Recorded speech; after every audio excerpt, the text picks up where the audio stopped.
দুই ফোঁটা পানি আল্লাহর কাছে প্রিয়। আওয়াজ করে বলেন কয় ফোঁটা? দুই ফোঁটা। এক হচ্ছে জিহাদের ময়দানে রক্তের ফোঁটা, আরেক হচ্ছে অনুতপ্ত বান্দার চোখের পানির ফোঁটা। অনুতপ্ত বান্দা যখন অনুতপ্ত হয়ে কাঁদে, তার চোখের পানি চোখ বেয়ে নাকের ডগা বেয়ে মাটিতে পড়ার আগেই ওই বান্দার সব গুনাহ আল্লাহ মাফ করে দেয়। তাহলে প্রথমে কোরআন তেলাওয়াত, তারপর তাহাজ্জুদের নামাজ, তারপরে দোয়া, 4 নম্বরে জিকির। জিকির নফল ইবাদত, ঠিক কিনা? জিকির করতে করতে স্টেজের উপরে উঠে যাবেন আপনারা সবাই। পারবেন কারা কারা? হাত তোলেন।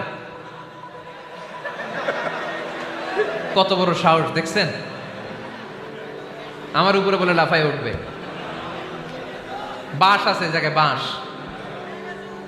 হ্যাঁ, না এটা করবেন না, কারণ ফাযকুরুল্লাহ কামা আল্লামাকুম, জিকির ওইভাবে করো যেভাবে আল্লাহ শিখিয়েছেন। আল্লাহ কিভাবে শিখিয়েছেন? ওয়াযকুরু রাব্বাকুম